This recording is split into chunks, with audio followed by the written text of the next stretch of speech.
Gluta Rosa by Prisma's Beauty. Cloud burst అంటే ఏంటి అన్న విషయం గురించి మనం చర్చించుకుంటే ఒక 2 రోజుల క్రితం మనకి ఉత్తరాఖండ్లో సడన్ క్లౌడ్ బర్స్ట్ సంభవించి సడన్గా ఆ క్లౌడ్ బర్స్ట్ అంటే ఏంటంటే ఒక పెద్ద క్యూములోనింబస్ మేఘం ఏర్పడటము.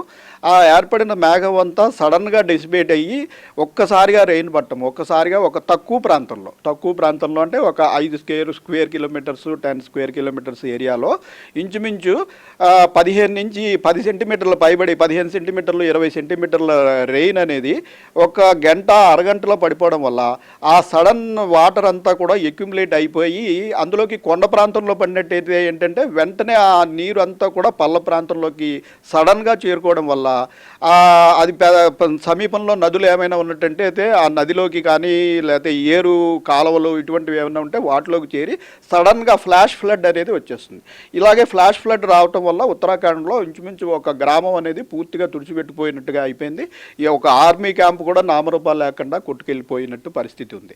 అయితే మనకి ఇటు తెలంగాణ ఆంధ్ర ప్రాంతంలో ఇటువంటి క్లౌడ్ బర్స్ట్ రావడం చాలా రేర్గా జరుగుతుంటుంది. మనకి ఎప్పుడంటే బాగా వేసవి కాలంలో బాగా 5-6 రోజులు టెంపరేచర్లు విపరీతంగా 45 డిగ్రీలు అట్లా కంటిన్యూ అయ్యాయి 5-6 రోజులు.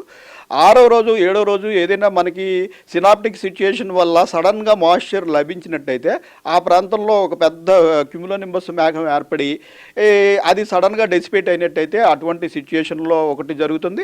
లేదంటే ఏదైనా మనకి ఈ తుఫాన్లు తీరాన్ని దాటినప్పుడు ఈ తుఫాన్ చుట్టూ వాల్ క్లౌడ్ అనేది ఉంటుంది.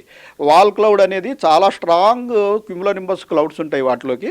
అది తీరాన్ని దాటి నేల మీదకి ప్రవేశించినప్పుడు దాంతోపాటు ఆ అతి పెద్ద క్యూములోనింబస్ మేఘాలు కూడా వేగంగా భూ ప్రాంతంలోకి చేరుకుని ఆ భూ ప్రాంతంలో కొంచెం టెంపరేచర్ ఎక్కువ ఉండటం వల్ల అవి మరింత వృద్ధి పొంది సడన్గా అక్కడ క్లౌడ్ బర్స్ట్ అంటే ఇలా 10 సెంటీమీటర్లు 15 సెంటీమీటర్ల రెయిన్ అనేది సడన్గా కుమ్మరించినట్టు ఒకే ప్రాంతంలో తక్కువ ఏరియాలో పట్టాన్ని మనం క్లౌడ్ బర్స్ట్